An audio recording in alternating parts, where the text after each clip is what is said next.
Merci de choisir Cam News 24 à la une de l'actualité.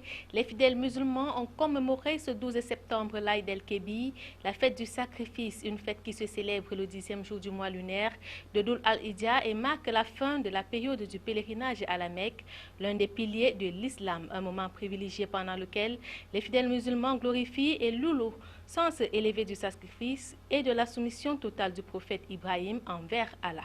Dans un instant, les clichés de ce grand jour de fête du calendrier musulman dans quelques régions du Cameroun. Transfert des compétences aux collectivités territoriales décentralisées. Les bientôt travaux la de fin du processus. Le Premier ministre chef du gouvernement Philemon Yank, en présidant en juin 2016 la première session ordinaire du Conseil national de la décentralisation au titre de l'exercice 2016, avait fixé au 15 septembre prochain la fin des transferts de compétences aux collectivités territoriales décentralisées. Voilà pour le sommaire. Bienvenue au journal. Les fidèles musulmans du monde entier ont commémoré la 579e édition de la Tabaski. Au Cameroun, la communauté musulmane s'est jointe au reste du monde pour cette célébration. Dans la ville de Douala à Bonandio, la cérémonie a été présidée par Sa Majesté El Hadj Ousseini Adamou Labo. C'est en présence des autorités administratives de la région du littoral que le prédicateur du jour a insisté sur les vertus de l'islam, religion de paix. Justice Totoum et Josué Ngonga. Poste central de Bonandio. Entre 8h et 8h30, les fidèles musulmans arrivent en masse et s'installent sous des tentes. Mais avant d'atteindre le site de la cérémonie, chacun pour besoin de sécurité doit satisfaire l'exigence d'une fouille systématique assurée par les forces du maintien de l'ordre. 8h45, arrivée du gouverneur de la région du littoral, du délégué du gouvernement et d'illustres personnalités. L'arrivée à 9h de l'imam de la mosquée centrale de la ville de Douala, El Hadj Ousseini Adamou Labo, marque le début du service cultuel. Aux prières d'usage va s'ajouter le message du jour qui porte sur les vertus de l'islam, productrice de la paix intérieure. Le message, c'est le message de paix, surtout même dans sa forme et le fond. La paix du cœur, la paix interne de l'homme, c'est par la culture spirituelle. Il faut ça. Vous savez que l'administration, les forces de maintien de l'ordre font leur travail externe. Et nous, c'est l'interne. Surtout même vouloir préparer les êtres, les fidèles, parce que tout le monde a vraiment bien cohabité dans la sérénité avec ses semblables. Après le message et la prière de bénédiction, un agneau a été immolé. Un sacrifice qui représente, d'après l'islam, l'agneau que Dieu demanda à Ibrahim de sacrifier en remplacement de son fils Ismaël lorsqu'il éprouva sa foi. La cérémonie s'achève par quelques poignées de main entre les autorités administratives et religieuses. Et c'est par milliers que les fidèles musulmans ont rallié les lieux de prière ce jour. La mosquée Fadil ici à Douala n'a pas failli à cette tradition. Autorités administratives et autres fidèles se sont retrouvés autour de l'imam qui délivrait le message divin. Donald Anouzoua, Benoît Dormo. L'Aïd el-Kébir ou fête du mouton reste un moment privilégié pendant lequel les fidèles musulmans commémorent et louent le sens élevé du sacrifice et de la soumission totale du prophète Ibrahim envers Allah, le Très-Haut et Miséricordieux.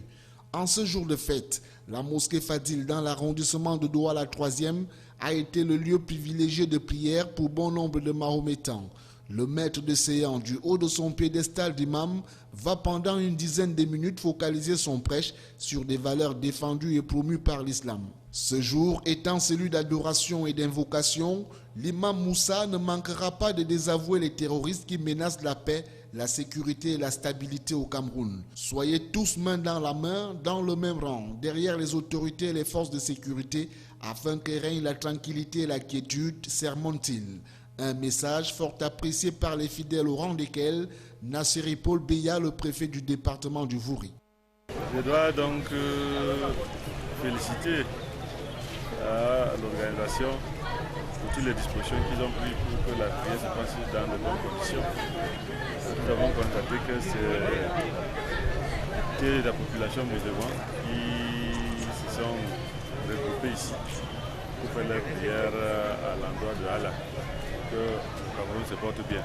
Les fidèles musulmans ne manqueront pas à leur tour d'exprimer leur entière satisfaction au sortir de cette prière qui marque l'Aïd el-Kébir. Bonne fête de l'Aïd, l'Aïd Moubarak à tous. Et que Dieu vous aide tous les jours dans vos œuvres. Et comme c'est un jour de sacrifice, un mouton est immolé. En l'égorgeant couché sur le flanc gauche et la tête dans un trou, l'imam renvoie par cet acte la symbolique de l'obéissance du prophète Ibrahim à Allah. À Ngaoundéré, capitale régionale de la Damawa, c'est le chant de prière, lieu habituel qui a rassemblé les fidèles musulmans venus témoigner et implorer la miséricorde d'Allah sur tout le Cameroun. Donald Anozoa. La communauté musulmane de Ngaoundéré s'est retrouvée ce jour pour célébrer dans la paix et le partage la Tabaski qui reste un moment privilégié pendant lequel les fidèles musulmans commémorent et louent le sens élevé du sacrifice et de la soumission totale du prophète Ibrahim envers Allah, le Très-Haut et Miséricordieux. Le message de circonstance délivré par Cheikh Mahmoud Ali, l'imam principal de la grande mosquée de Ngaoundéré, va porter sur la débauche, sa gravité et ses conséquences. Raison pour laquelle l'imam va recommander aux serviteurs d'Allah ainsi qu'à lui-même la crainte d'Allah le puissant, le majestueux. Au sortir de ce prêche fort édifiant, le gouverneur de la région de la Damawa ne manquera pas d'exprimer son entière satisfaction quant à la prière du jour. Le sermon qui vient d'être fait par l'imam central est révélateur et je crois qu'il est pertinent aussi parce que vous voyez la débauche, la prostitution, c'est des fléaux qui gangrènent notre société et que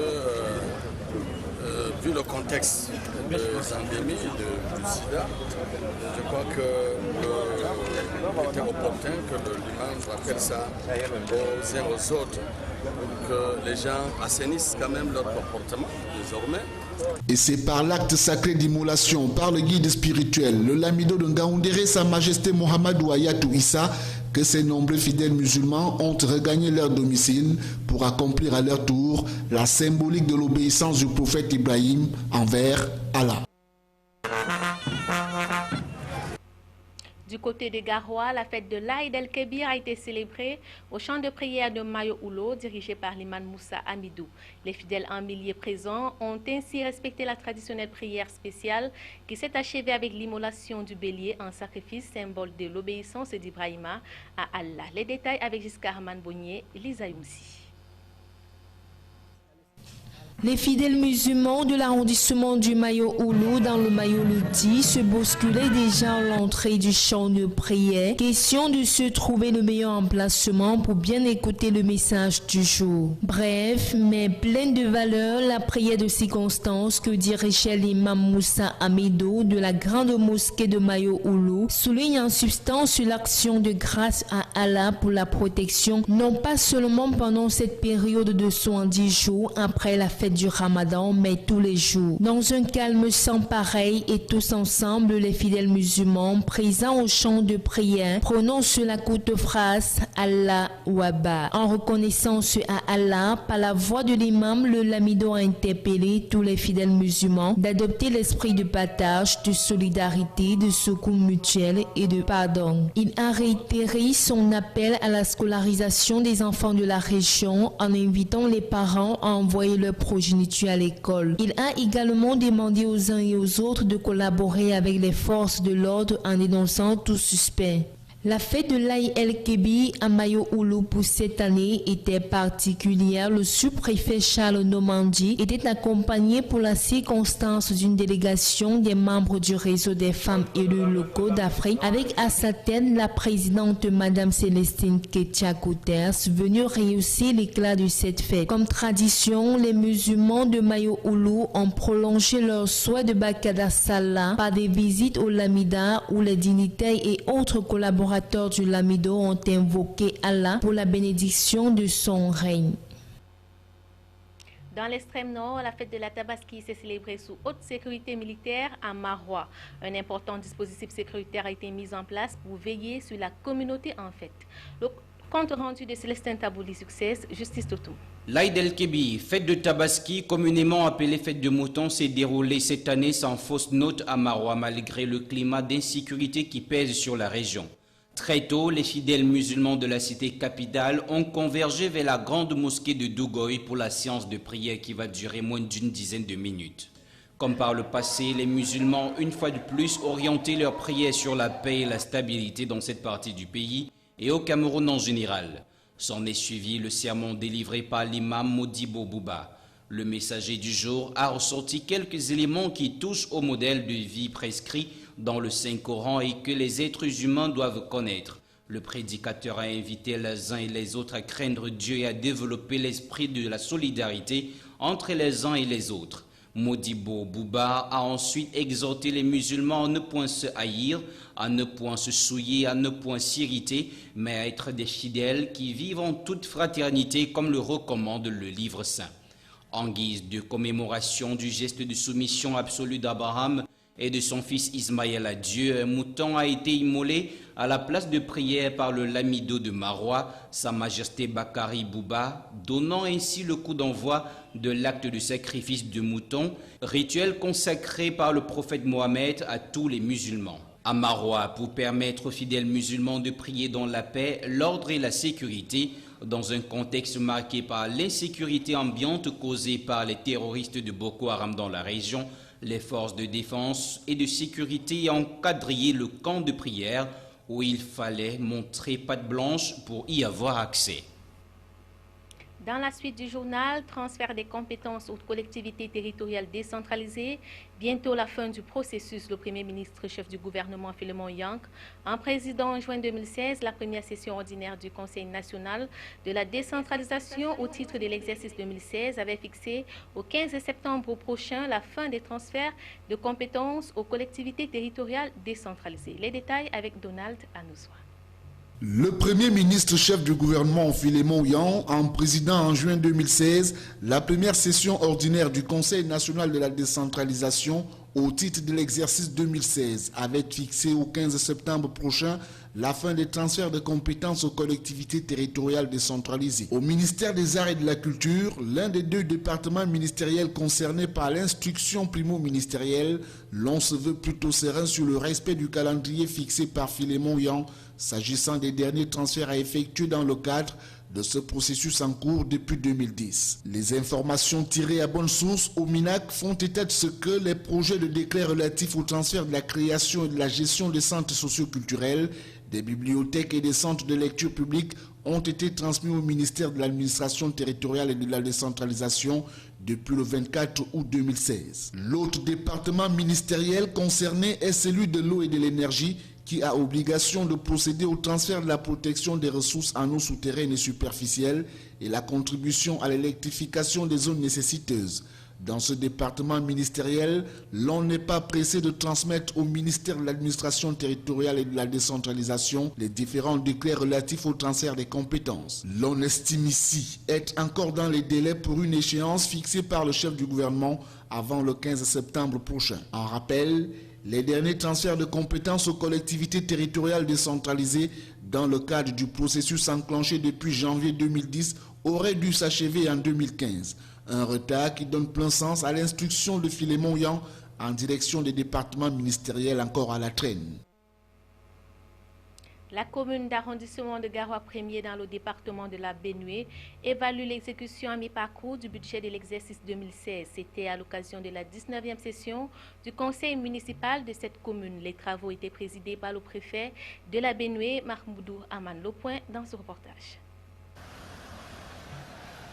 Les travaux de la session ordinaire consacrés à l'évaluation à mi-parcours du budget de l'exercice 2016 de la commune d'arrondissement de Garoua 1er se sont déroulés dans un climat paisible et serein. Les conseillers de cette municipalité ont tenu à avoir des précisions sur certains points et surtout comprendre les raisons du faible recouvrement jusqu'à la date du 31 août.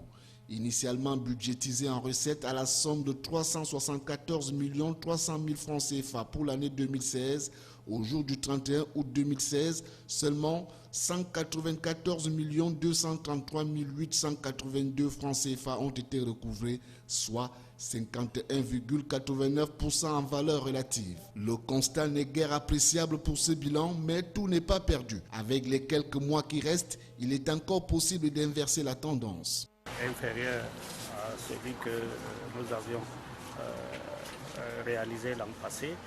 Et lorsqu'on sait que c'est les recettes qui commandent les dépenses et qui commandent toutes les réalisations, notamment celles des projets, nous réalisons également qu'un certain nombre de projets sont dans les pipes.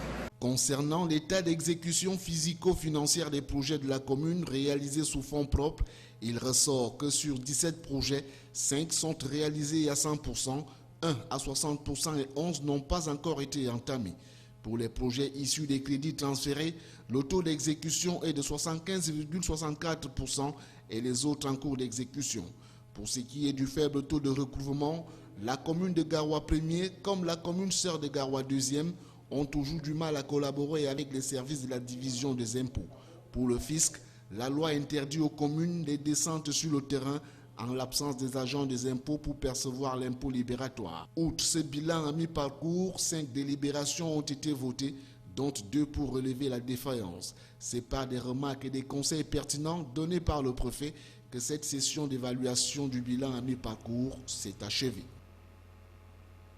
C'est tout pour cette édition. Au nom de toutes les équipes rédactionnelles et techniques qui ont travaillé d'arrache-pied pour la réalisation de ce journal, nous vous disons merci et passez d'agréables moments en compagnie des CAMnews 24.